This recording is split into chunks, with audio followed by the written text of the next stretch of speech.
muchos de ustedes saben, por la gracia, la misericordia, la bondad de nuestro Dios, el pasado 13 de agosto, el sábado antes pasado, nuestra iglesia cumplió 44 años de existencia. Yo todavía recuerdo, recién convertido, cuando veía creyentes más maduros o más viejos que yo y decía, wow, cuando yo tenga 10 años de convertido. Bueno, ya tengo 45 y nuestra iglesia 44 años. Aquí hay varias personas que todavía no han llegado a esa edad. Él nos ha preservado como iglesia durante todos esos años.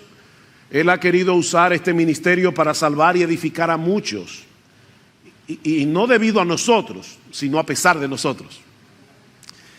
Damos muchas gracias al Señor por cada una de las piedras vivas que componen este edificio espiritual, esta casa de Dios que Él ha levantado aquí. Hombres y mujeres redimidos por el Señor que han puesto sus dones al servicio del pueblo de Dios en esta iglesia local, para llevar a cabo la obra que nuestro Salvador, la cabeza de la iglesia, nos ha encomendado. Esos 44 años han sido una aventura de fe. Una aventura en la que hemos visto la mano de Dios guardando, guiando, protegiendo, preservando esta iglesia, incluso cuando hemos tenido que atravesar por momentos sumamente difíciles. Pero mis hermanos y hermanas, no podemos quedarnos mirando hacia el pasado con nostalgia. No es necesario ahora que nos enfoquemos en nuestro presente y nuestro futuro, con la expectativa de que los años que nos restan hasta la venida de nuestro Señor Jesucristo sean 1000 veces más fructíferos de lo que han sido hasta ahora. Y el pasaje que nosotros vamos a considerar en esta mañana, en la providencia del Señor, yo no planifiqué para que Primera Tesalonicenses 1:6 al 10 coincidieran con nuestro aniversario, pero este pasaje en la primera carta de Pablo a los tesalonicenses nos ayuda a ver en términos concretos lo que eso significa. ¿Qué significa ser una iglesia verdaderamente fructífera? Una iglesia que pueda ser un ejemplo para otras iglesias. A pesar de que esta era una iglesia joven, mayormente compuesta por recién convertidos, Pablo les dice en el versículo 7 que ellos habían llegado a ser un ejemplo para todos los creyentes en Macedonia y en Acaya. Es decir, prácticamente en toda Grecia. Eso es lo que cubría estas dos regiones, el norte y el sur de Grecia.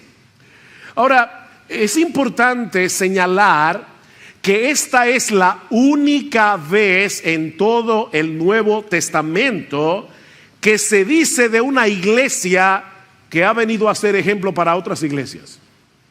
Pablo, ni Pedro, ni ninguno de los otros apóstoles dicen eso de alguna otra iglesia del primer siglo, solo de Tesalónica.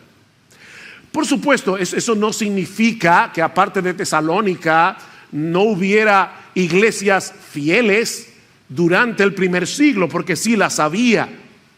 Pero mis hermanos, solo de la iglesia en Tesalónica se dice explícitamente que vino a ser un ejemplo digno de ser imitado.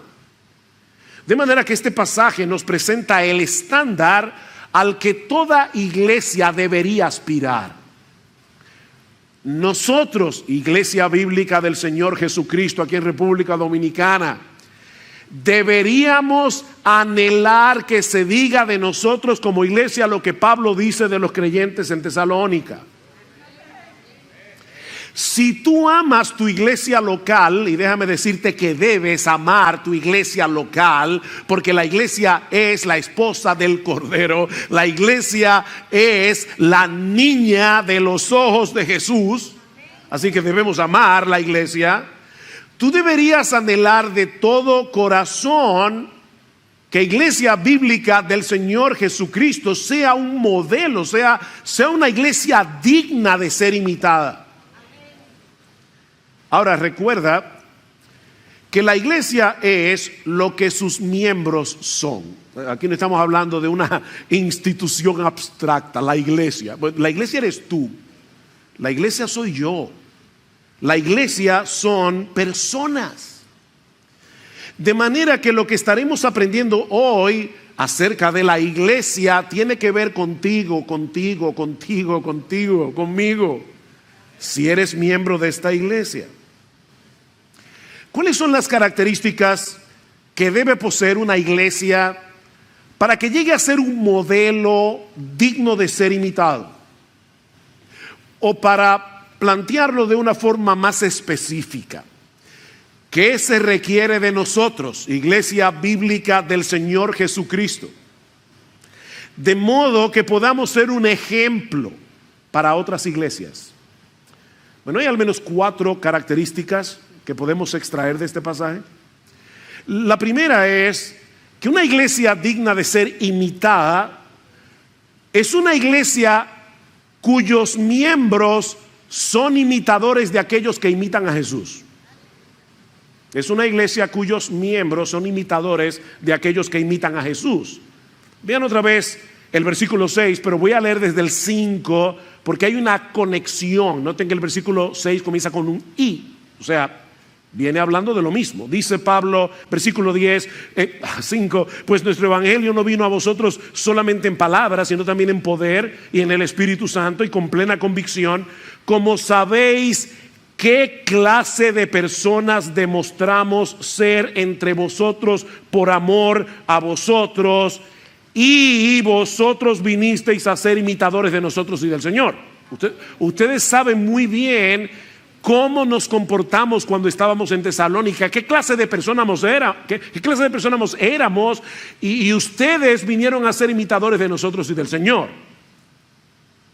Estos creyentes en Tesalónica no solo recibieron el mensaje del evangelio, sino que también absorbieron, adaptaron el estilo de vida de sus mensajeros. Pablo, Silas, Timoteo. Y de ese modo llegaron a ser imitadores de Jesús y un ejemplo para otros. Los imitadores llegaron a ser dignos de imitación, dice un comentarista. Mis hermanos, esto es lo que se llama discipulado. Esto es el discipulado. El proceso de discipulado no se produce únicamente cuando traspasamos información, sino cuando modelamos una vida. Eso es discipular. Por eso alguien decía que la esencia del discipulado es la imitación. La esencia del discipulado es la imitación. Y eso fue lo que sucedió en Tesalónica. Ustedes vinieron a ser imitadores de nosotros y del Señor. Ahora, hermanos, no deja de ser interesante que Pablo lo haya dicho en ese orden: de nosotros y del Señor.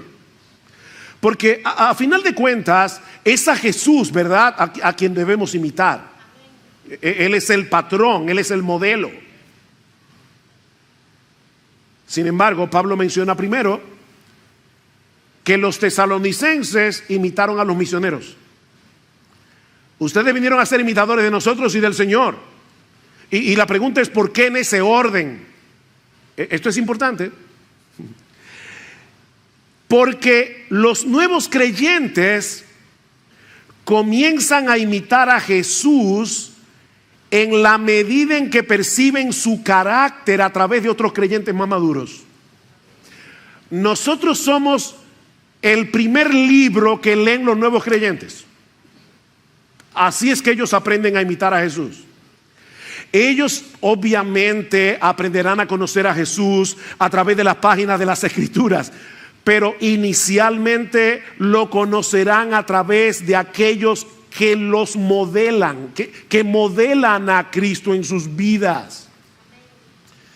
Es por eso que en el Nuevo Testamento no solo se nos exhorta a imitar a Cristo, sino también a aquellos que son imitadores de Él.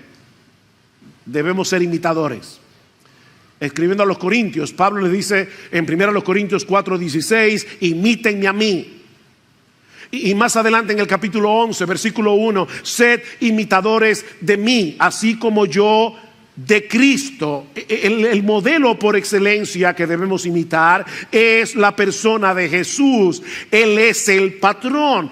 Pero Pablo había ejemplificado delante de estos creyentes la persona y el carácter de Cristo, y por eso los exhorta: imítenme a mí, porque yo le estoy imitando a Él. Imítenme a mí. Y hermanos, Pablo no era un superhombre. Era hombre, sujeto a pasiones iguales que las tuyas y las mías, salvo por el mismo Salvador, regenerado por el mismo Espíritu, habitado por el mismo Espíritu. Imítenme a mí como yo imito a Jesús. Los pastores no solo enseñamos con nuestras palabras, nosotros enseñamos con nuestro ejemplo. Escribiendo a Timoteo, Pablo le dice, 4:12, 1 Timoteo: ninguno tenga en poco tu juventud, sino sé ejemplo de los creyentes en palabra, conducta, amor, espíritu, fe y pureza. Y a Tito le ordena exhortar a los jóvenes a que sean prudentes, presentándote tú en todo como ejemplo de buenas obras. Pero, mis hermanos, esa responsabilidad no es exclusiva de los pastores. Esa es tu responsabilidad y la mía, la de todos. Escribiendo a los filipenses, Pablo les dice, Filipenses 3:17: hermanos, sed imitadores de mí y mirad a los que así se conducen según el ejemplo que tenéis en nosotros. Ellos debían imitar a Pablo, pero también a aquellos que imitaban a Pablo como él imitaba a Jesús. Esto es una cadena. Esta es la cadena de discipulado. Recuerden, la esencia del discipulado es la imitación. En la misma carta de Tito, Pablo le dice que él debe exhortar a las hermanas más maduras de la iglesia a ser maestras del bien. Y luego dice que enseñen a las más jóvenes, y la idea de esta palabra enseñar allí es enseñar no solo con las palabras, sino principalmente con el ejemplo. Hermana de IBCJ, tú eres una maestra del bien, debes ser una maestra del bien. Que enseñen a las más jóvenes, escuchen, que a amar a sus maridos y a sus hijos. Cuando las hermanas más jóvenes te ven a ti, deben aprender de ti a amar a su marido y a sus hijos, a ser prudentes, castas, puras, santas, inocentes, en pensamiento, en acciones, en toda su vida. Tú eres una maestra del bien que debes enseñar a las más jóvenes a ser castas. Hermanas, esta es una época donde la castidad brilla por su ausencia. Y yo te pregunto, ¿alguna vez cuando tú escoges tu ropa, tú piensas en el hecho de que si todas las hermanas de la iglesia se visten como tú, estarían modelando la pureza y la santidad del Señor Jesucristo?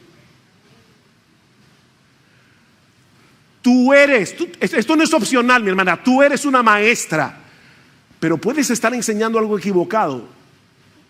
Tu ejemplo está enseñándole a otras mujeres, y lamentablemente debo decir, mis amadas hermanas, que el cristianismo ha sido permeado por el mundo en cuanto a la inmodestia de una forma flagrante. Y no pienses, por favor, que eso es legalismo, porque la Biblia dice que las mujeres deben vestirse con pudor y modestia.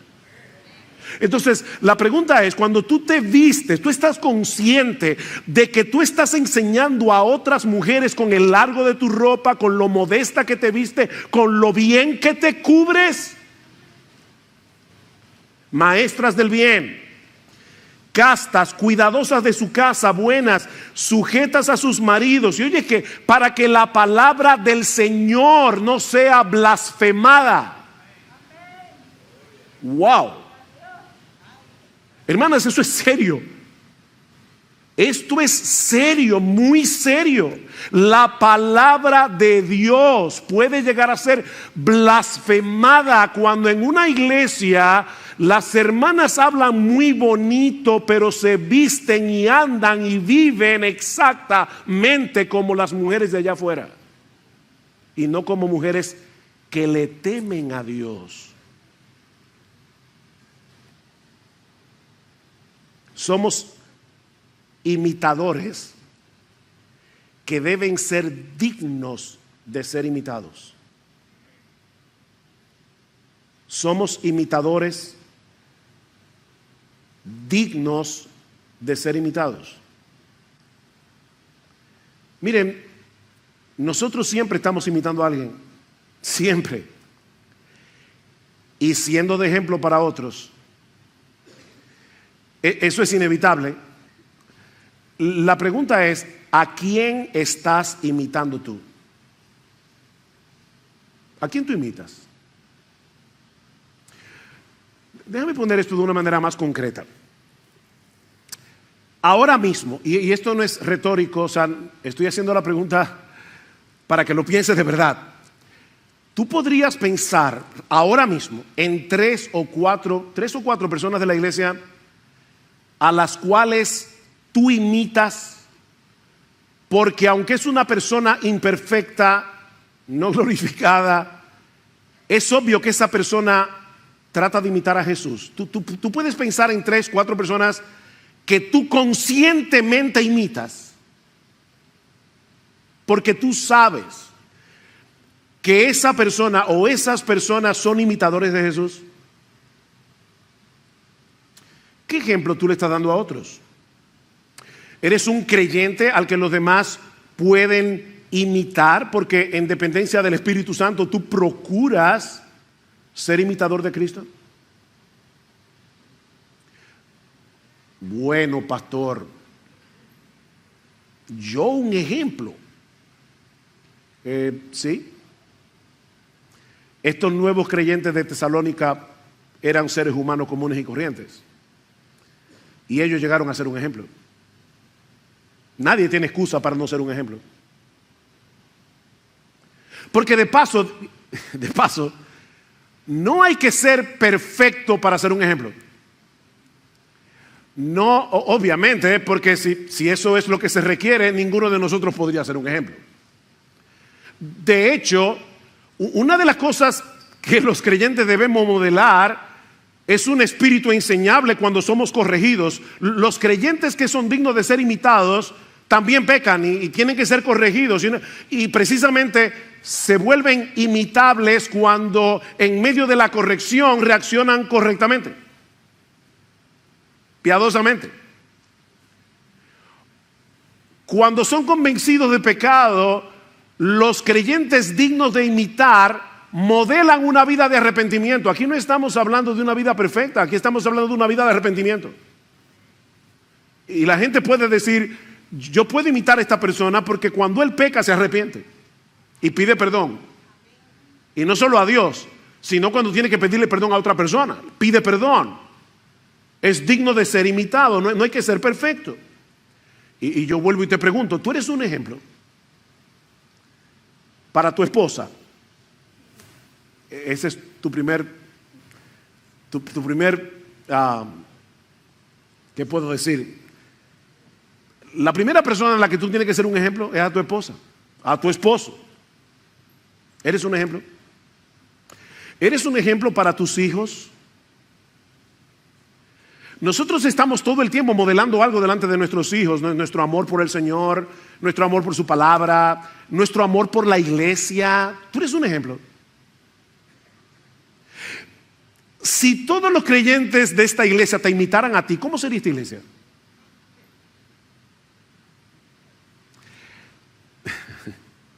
Si todos los creyentes de esta iglesia te imitaran a ti, ¿cómo sería esta iglesia? Ahora, noten que Pablo es bien específico en nuestro texto en las cosas que estos creyentes imitaron de los misioneros y por ende de Jesús. Pablo menciona por lo menos 3 cosas. En primer lugar, en la forma como recibieron la palabra. Dice en el versículo 6: y vosotros vinisteis a ser imitadores de nosotros y del Señor, habiendo recibido la palabra. Habiendo recibido la palabra. Recibir la palabra es mucho más que un mero conocimiento intelectual. Es mucho más que al almacenar conocimiento bíblico, almacenar conocimiento teológico. No, recibir la palabra es aceptarla como lo que es, la palabra inspirada de Dios. Esta es la palabra de Dios. Y por lo tanto, es este libro y no ningún otro el que debe modelar nuestras creencias, el que debe modelar nuestra cosmovisión, el que debe moldear nuestra conducta. Este libro, porque es la palabra de Dios. Ellos recibieron la palabra. Noten lo que dice Pablo en el capítulo 2, versículo 13. Por esto también nosotros sin cesar damos gracias a Dios de que cuando recibisteis la palabra de Dios que oísteis de nosotros, la recibiste, la aceptasteis no como la palabra de hombres, sino como lo que realmente es, la palabra de Dios, la cual también hace su obra en vosotros los que creéis. Ustedes recibieron este mensaje como la palabra de Dios. Estos hombres y mujeres en Tesalónica aprendieron de Pablo y de su equipo misionero a ser imitadores de Jesús en la importancia suprema que Jesús le daba a la Biblia. ¿Oyeron eso? Que Jesús le daba la Escritura. Él era el Hijo de Dios. Sin embargo, ¿cómo se defendió Jesús? Perdón. ¿Cómo se defendió Jesús en el monte de la tentación? Lo que Cristo dijera en el monte de la tentación hubiera sido palabra de Dios, porque Él es Dios encarnado. Pero ¿cómo se defendió? Escrito está, escrito está, escrito está, citando Deuteronomio. Cristo usó la Escritura para defenderse de los ataques del maligno. Escrito está. O sea, en la mente del Señor era imposible pensar que este libro fuera quebrantado. Si está escrito, no hay nada más que hablar. A la ley, al testimonio. A la ley, al testimonio. Como dice Pablo en Romanos capítulo 3, versículo 4. Sea Dios veraz y todo hombre mentiroso. Sea Dios veraz. En Juan 4:34, Cristo le dice a sus discípulos que su comida es hacer la voluntad del que lo envió. Perdón. Mi comida es hacer la voluntad del que me envió. El hombre de Dios, perdón, el Hijo de Dios encarnado, Jesús, tomaba en serio la palabra de Dios. No busco mi voluntad, Juan 5:20, sino la voluntad del que me envió. ¿Y dónde conocía Jesús? ¿De dónde extraía Jesús la voluntad de Dios? Del mismo lugar que tú y que yo, de este libro. Los creyentes que modelan a Cristo aman la palabra, la toman muy en serio. Y yo vuelvo y te pregunto, ¿percibe tu esposa, tu esposo, tus hijos, los demás creyentes de esta iglesia, que para ti las Escrituras es supremamente importante? Que tú amas la palabra de Dios.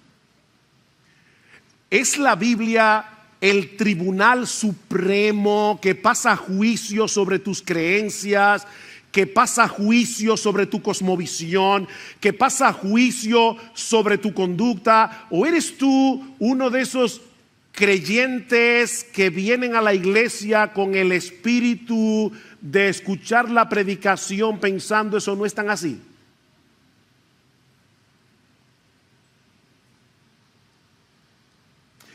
Pero estos creyentes no solo recibieron la palabra de Dios como lo que es la palabra de Dios, sino que lo hicieron en medio de mucha tribulación. ¿Vieron el texto? Y vosotros vinisteis a ser imitadores de nosotros y del Señor, habiendo recibido la palabra en medio de mucha tribulación. Ellos aprendieron de Pablo y de Silas y de Timoteo a ser imitadores de Jesús en el sufrimiento que trae consigo hacer la voluntad de Dios, tomar la Biblia en serio en un mundo que todo lo distorsiona. Donde a lo bueno llaman malo y a lo malo llaman bueno. Lean el libro de los Hechos, sobre todo los capítulos 16 y 17, donde Lucas narra el inicio de la obra evangelizadora en Europa, y ustedes verán el alto precio que Pablo y su equipo tuvieron que pagar por predicar la palabra en un medio sumamente hostil. Y los tesalonicenses lo sabían, porque de hecho pasó en su ciudad. Pablo estaba preso junto con Silas en la cárcel de Filipos, ¿y qué hacían? Cantaban himnos al Señor. Y lo más seguro ellos se habían enterado de eso. Los creyentes en Tesalónica aprendieron de Pablo y de su equipo misionero lo que era sufrir por Cristo. Ellos recibieron la palabra, ellos abrazaron el evangelio de todo corazón en medio de una severa persecución. Noten el capítulo 2, versículo 14. Pues vosotros, hermanos, vinisteis a ser imitadores de las iglesias de Dios en Cristo Jesús que están en Judea, porque también vosotros padecisteis los mismos sufrimientos a manos de vuestros propios compatriotas, tal como ellos padecieron a manos de los judíos, los cuales mataron tanto al Señor Jesús como a los profetas, y a nosotros nos expulsaron de la ciudad. A Pablo y a Silas y a Timoteo los expulsaron de Tesalónica. Y los hermanos vieron eso.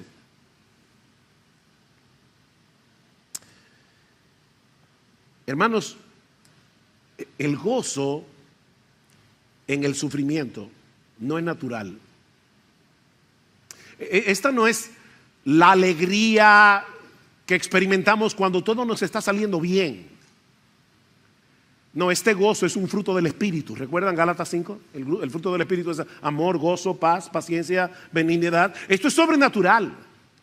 Esto lo produce el Espíritu de Dios. Estos creyentes fueron discipulados para el sufrimiento. Para el sufrimiento. Por medio del ejemplo de Pablo, Silas y Timoteo. Escribiendo a los Corintios, Pablo menciona el ejemplo de las iglesias de Macedonia, entre las cuales obviamente estaba Tesalónica, que en grande prueba de tribulación, la abundancia de su gozo y su profunda pobreza abundaron en riquezas de su generosidad. Mira, mi hermano, no hay que ser rico para dar, no hay que ser rico para amar, no hay que ser rico para hospedar, no hay que ser rico para hacer el bien. Estos hermanos eran pobres. Y en medio de su tribulación, en vez de decir, ay de mí, pobre, lo que los americanos llaman el pity party, hay gente que les encanta autocompadecerse. No, estos hermanos no se estaban autocompadeciendo, ellos estaban pensando, ¿qué les falta a estos hermanos de Judea para nosotros poder ayudar con lo que tenemos? Abundaron en generosidad. Ser imitadores de Jesús implica experimentar ese gozo sobrenatural del Espíritu Santo. Porque Jesús lo experimentó. Dice un salmo que él fue ungido con óleo de alegría. ¿Tú te imaginas a Jesús como alguien alegre? ¿O te lo imaginas como alguien, con cara de busto de Beethoven? ¿Ustedes han visto a Beethoven? Que siempre estaba como malhumorado. ¿Ustedes se imaginan a Jesús así? Porque eso no es lo que la Biblia dice. Por el gozo puesto delante de él sufrió la cruz. Hablando de Cristo. Por el gozo puesto delante de él sufrió la cruz. Él experimentó gozo en medio del sufrimiento. Y los apóstoles aprendieron eso de Jesús. ¿Ustedes recuerdan cuando fueron encarcelados por predicar la palabra en la sinagoga, el concilio los encarceló, y dice en el versículo 41 del capítulo 5 de Hechos, oigan esto, que después de ser azotados, ellos salieron de la presencia del concilio gozosos de haber sido tenidos por dignos de padecer afrenta por causa del nombre.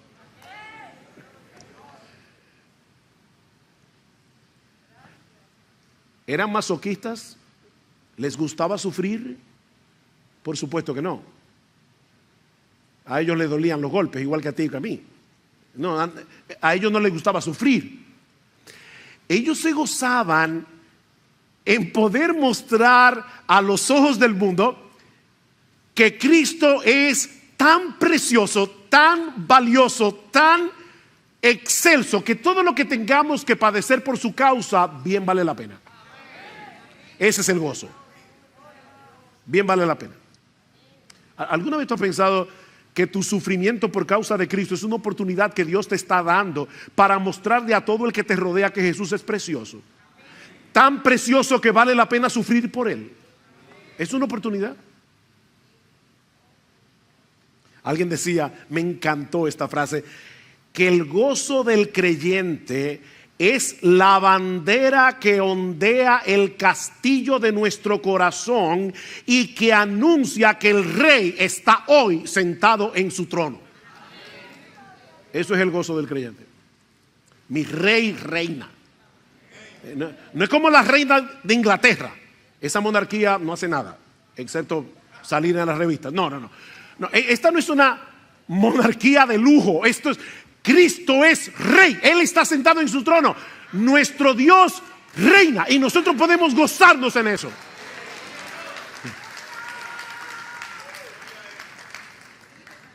En medio del sufrimiento nos gozamos, porque sabemos que no existe un rey más bueno, sabemos que no existe un rey más poderoso, sabemos que no existe un rey más sabio que el nuestro, y que al final nosotros compartiremos su victoria y su trono. Gózate. Y ahora yo te pregunto otra vez. Este es el mensaje de las preguntas. ¿Estamos modelando delante de otros lo que implica recibir la palabra en medio de mucha tribulación con el gozo del Espíritu Santo? ¿Estamos imitando conscientemente a otros cristianos que reciben la palabra así? Wow, yo quiero ser como este hermano, yo quiero ser como esta hermana. Pero tenemos que avanzar. También aprendemos de este pasaje que una iglesia digna de imitar es una propagadora del evangelio. Una iglesia digna de imitar es una propagadora del evangelio. Vean el versículo 7, de manera que llegasteis a ser un ejemplo para todos los creyentes en Macedonia y en Acaya, porque saliendo de vosotros la palabra del Señor ha resonado. De paso, Pablo habla mucho de la palabra de Dios, la palabra de Cristo. Solamente 2 veces Pablo usa esta frase, la palabra del Señor, aquí y en 2 Tesalónica, las 2 cartas, y es una frase que nos conecta con la palabra de los profetas del Antiguo Testamento, la palabra del Señor. Dice, la palabra del Señor ha resonado, no solo en Macedonia y Acaya, sino que también por todas partes vuestra fe en Dios se ha divulgado, de modo que nosotros no tenemos necesidad de hablar nada. La palabra griega que se traduce como resonar puede ser traducida también como retumbar o resonar muy intensamente. Es una palabra interesante porque está emparentada con el término griego de donde viene nuestra palabra eco. Eco. Todos aquí saben lo que es el eco. El eco es una reverberancia, es el sonido que se replica y se amplifica al chocar con otros objetos. Eso fue lo que sucedió con el mensaje del evangelio cuando llegó a Tesalónica. Estos creyentes se convirtieron en una caja de resonancia. De tal manera que la palabra del Señor no solo llegó a toda Grecia, Macedonia y Acaya, sino que Pablo dice por todas partes. vuestra fe en Dios se ha divulgado. No sé si recuerdan, pero en el primer sermón que dimos de esta serie decíamos que la ciudad de Tesalónica, que llegó a ser la capital de Macedonia durante el Imperio Romano, estaba en un lugar muy estratégico porque estaba situada en uno de los mejores puertos naturales de Grecia y encima de la Vía Ignacia, que era una de las carreteras más importantes del Imperio Romano. Así que esta era una ciudad muy accesible, por eso le hicieron capital. Muy accesible por tierra, muy accesible por mar, y los tesalonicenses aprovecharon esa ventaja. Todo el que pasaba por Tesalónica para vender su mercancía, para lo que sea, escuchaban el evangelio de parte de los tesalonicenses. Estos creyentes no paraban de predicar la palabra, y no olviden que ellos estaban siendo perseguidos. Era en medio de mucha persecución. ¿Qué sería lo más natural que haría un grupo de creyentes que están sufriendo por causa del evangelio? Mira, vamos a ser prudentes. Mejor dejemos de predicar por un tiempo hasta que las aguas se bajen. ¿Verdad? Eso sería lo más lógico. Pero no fue lo que ellos hicieron. Ellos estaban sufriendo persecución por predicar el evangelio. ¿Y qué hicieron? Seguir predicando el evangelio. Bunyan, el autor del Progreso del Peregrino, estuvo preso por 12 años en una cárcel en Bedford por predicar el evangelio. En esa cárcel escribió el Progreso del Peregrino. Y uno de los carceleros le decía: Bunyan, recuerda a tu niña María, una hija de Bunyan, nació ciega. Y le decía: tu familia está sufriendo porque tú estás aquí en la cárcel. Lo único que tienes que prometer, y te sacamos de inmediato, es que vas a dejar de predicar. Y él decía: si me sacan de aquí, vuelvo a predicar. 12 años preso. Eso fue lo que hicieron los hermanos de Tesalónica. Ahora, ¿de dónde aprendieron ellos eso? De Pablo y de su equipo. ¿Ven otra vez la cadena de discipulado? ¿Qué dice el capítulo 2? Porque vosotros mismos sabéis, ustedes lo saben, hermanos, que nuestra visita a vosotros no fue en vano, sino que después de haber sufrido y sido maltratados en Filipos, como sabéis, ven, ellos sabían lo que había pasado en Filipos, tuvimos el valor, confiados en nuestro Dios, de hablaros el evangelio de Dios en medio de mucha oposición. Ellos aprendieron eso de los misioneros. No había persecución que pudiera frenar a Pablo, y los tesalonicenses lo imitaron en eso. El testimonio de esta iglesia llegó a ser tan conocido que Pablo dice: cuando yo visito otros lugares y quiero comenzar a contarles de lo que está pasando en Tesalónica, no te preocupes, ya lo sabemos. Los tesalonicenses eran famosos. Todo el mundo sabía lo que había pasado ahí. De paso, y recordando nuestro 44 aniversario, yo creo que es justo decir como pastor que el celo evangelístico de esta iglesia ha sido una característica que ha permanecido a lo largo de los años. Y damos gracias al Señor por eso. Yo estaba recordando cuando nosotros nos convertimos al Señor en el año 1977, la mayoría de nosotros éramos un grupo de muchachos de 18 a 24 años, el más viejo tenía 24, así que la mayoría estábamos en la universidad y de verdad es que habíamos conocido algo tan grande, tan precioso, que no podíamos dejar de predicar el evangelio. Y no pude dejar de pensar en mi madre, perdónenme que ponga un ejemplo tan personal, pero cuando mi mamá se convirtió al Señor, el día que nosotros nos bautizamos, yo y mis hermanos y yo, el burro adelante,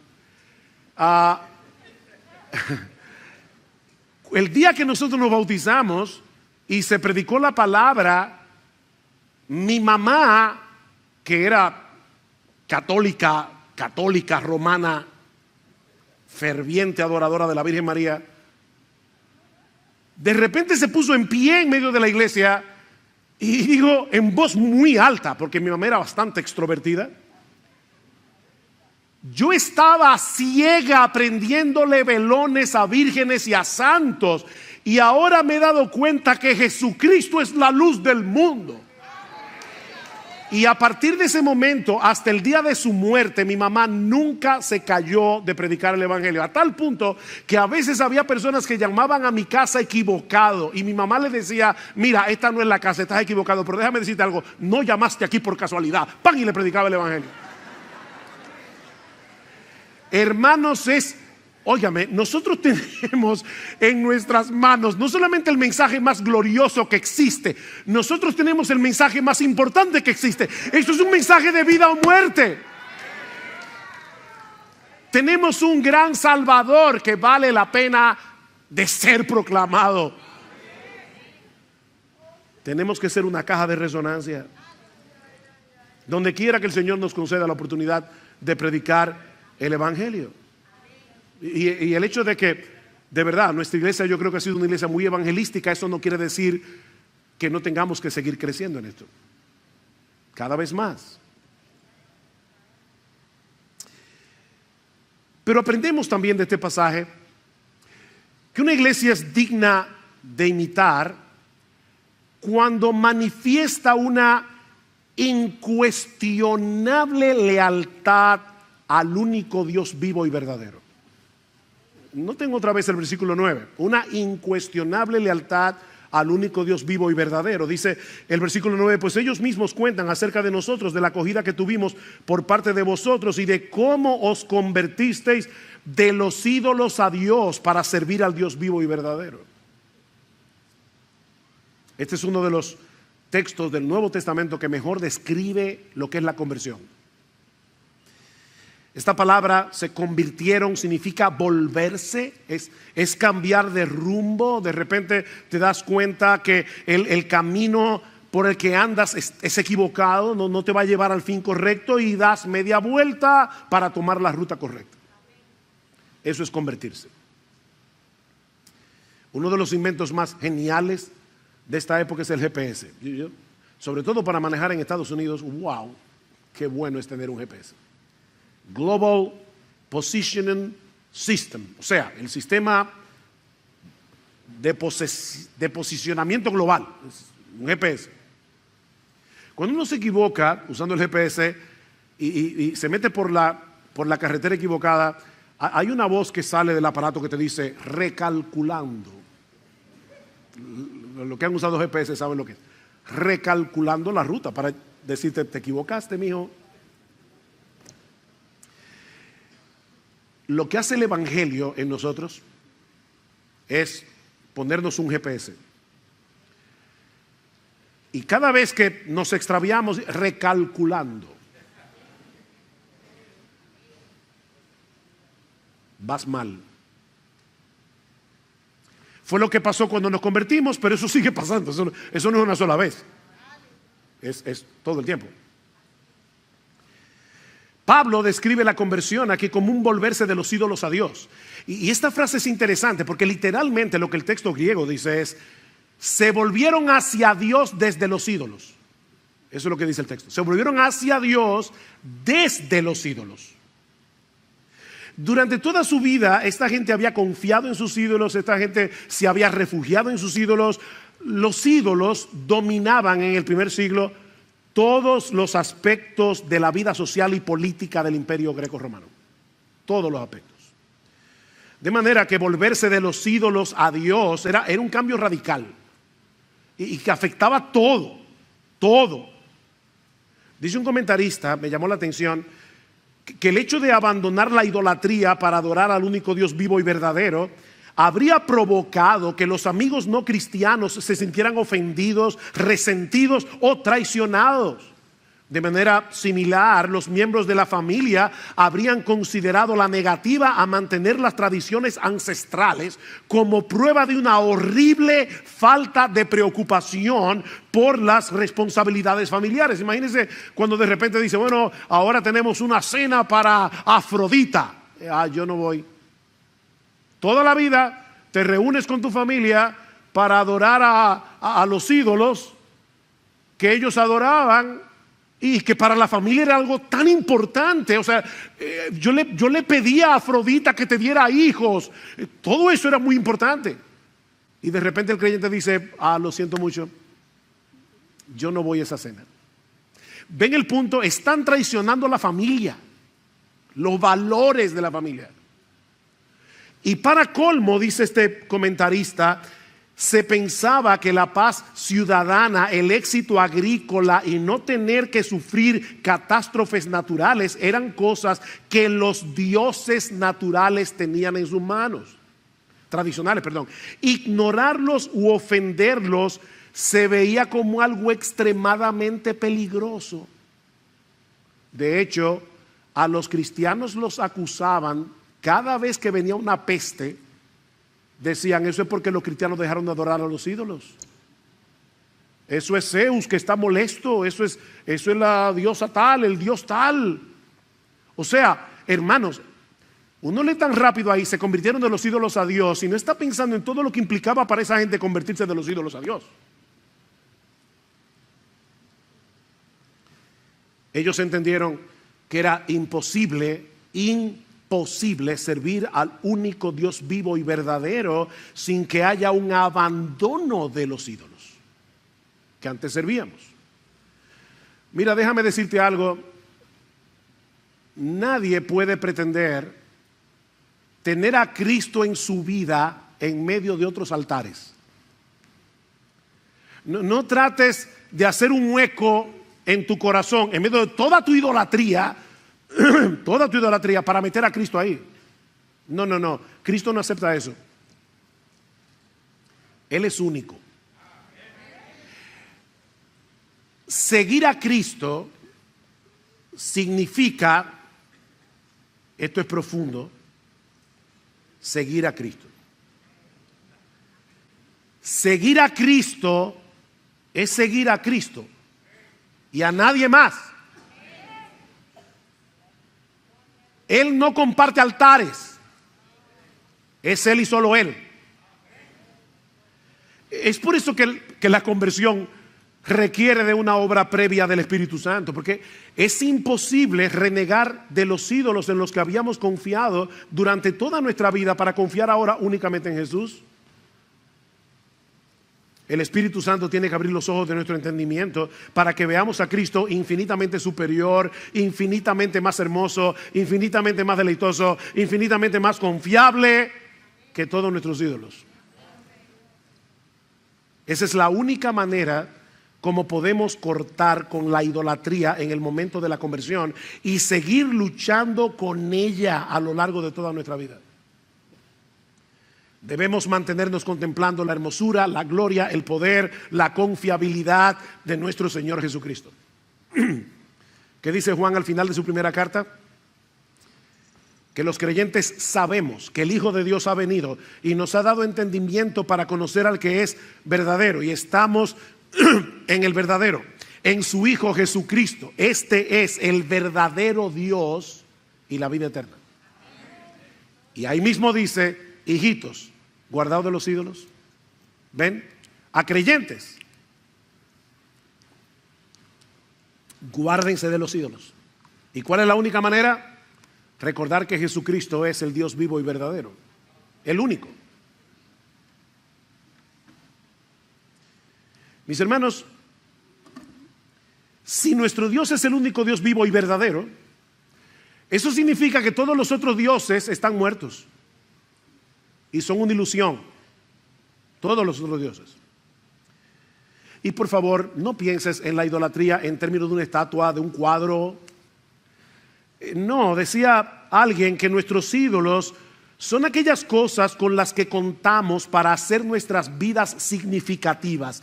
Son aquellas cosas de las cuales decimos, yo necesito eso para ser feliz. O si yo no tengo eso, mi vida no vale nada ni significa nada. Ese es tu ídolo. Puede ser la fama, el dinero, el esposo, la esposa, los hijos, los amigos, el entretenimiento, la música, el deporte. Todo eso puede ser un ídolo. La conversión, mi hermano amado, implica un traspaso de lealtad. Tú eres leal a Jesucristo y a nadie más. Leal a Jesucristo, en vez de ser leales a tus ídolos con los cuales estás luchando. Nos convertimos para adorar, confiar, servir únicamente a Cristo. Pablo dice, nos convertimos de los ídolos a Dios para servir al Dios vivo y verdadero. La conversión y el servicio van de la mano. Si Él es el único Dios vivo y verdadero, ¿qué puede ser más sensato? ¿Qué puede ser más inteligente que dedicarnos por entero a servirle únicamente a Él? Él es el único Dios vivo y verdadero. Pero aún nos resta una enseñanza más que veremos más brevemente. Rápidamente, una iglesia digna de imitar es una iglesia cuyos miembros viven a la espera del regreso de su Señor. Versículo 10. Ustedes se convirtieron de los ídolos a Dios para servir al Dios vivo y verdadero, y se convirtieron para esperar de los cielos a su Hijo, al cual resucitó de entre los muertos, es decir, a Jesús, quien nos libra de la ira venidera. Los creyentes de Tesalónica aprendieron de Pablo a ver la vida presente a través del lente de lo que nos aguarda cuando Cristo regrese en gloria. Un tema que se repite en los 5 capítulos de la carta. Así que vamos a estar hablando más de eso más adelante. Esa esperanza, mis hermanos, es una parte esencial de nuestra salvación. Ustedes se convirtieron para esperar de los cielos a su Hijo. ¿Ven? Se convirtieron para eso, para esperar a Jesús. Filipenses 3:20. Nuestra ciudadanía está en los cielos, de donde también ansiosamente esperamos a un Salvador, al Señor Jesucristo. Ansiosamente. Tito 2:13 dice que aguardamos la esperanza bienaventurada y la manifestación gloriosa de nuestro gran Dios y Salvador Jesucristo. Hebreos 9:28, el autor de la carta dice que Cristo aparecerá por segunda vez para salvación de los que ansiosamente lo esperan. El verdadero creyente vive a la espera del regreso de su Señor. Ese es nuestro consuelo. Esa es nuestra motivación para perseverar en medio del sufrimiento. Eso es lo que nos motiva a seguir sirviendo sacrificialmente. No tenemos esperanza en lo que pueda pasar en este mundo. Vivimos a la espera del regreso de Jesús, que murió y resucitó y nos libra de la ira venidera. Y mi amigo, si tú estás aquí en esta mañana, no escuches la palabra ira como una rabia de Dios. No, Dios no tiene rabia. La ira de Dios es la justa indignación de Dios contra el pecado, que lo lleva a castigar al pecador. Dios es perfectamente justo. Y de paso, déjame decirte algo. Tú fuiste creado a la imagen de Dios, y yo estoy completamente seguro que cuando tú lees en los periódicos que personas que fueron inculpadas de algún crimen y tú crees que realmente cometieron ese delito y esa persona el juez lo descarga, tú no piensas, ay, qué bueno es ese juez. No, tú dices, qué injusto, ¿verdad? Lo que pasa es que tú quieres que trates con justicia al otro, pero no a ti. Dios es justo. Y Cristo tuvo que morir en la cruz del Calvario para absorber la ira de Dios que tú y yo merecemos por causa de nuestros pecados. Así es que Cristo nos libra de la ira venidera. Y ese Cristo que nos libra de la ira venidera vuelve otra vez. Vuelve otra vez. Y ahí entonces, mis hermanos, como les decía, voy a ampliar esta enseñanza de la segunda venida más adelante. Pero hay 4 características de una iglesia digna de imitar. Es una iglesia cuyos miembros son imitadores de aquellos que imitan a Jesús. Es una iglesia que propaga el evangelio. Es una iglesia cuya lealtad es a Dios, no a los ídolos. Es una iglesia que vive a la espera del regreso de su Señor. Y ahora yo te pregunto, mi hermano, ¿están esas características en ti? Recuerda que una iglesia es lo que sus miembros son. Somos tú y yo los que debemos ser imitadores de aquellos que imitan a Jesús. Somos tú y yo los que debemos propagar el evangelio. Somos tú y yo los que debemos vivir en pie de lucha contra los ídolos del corazón, porque hasta que lleguemos al cielo vamos a seguir peleando con eso.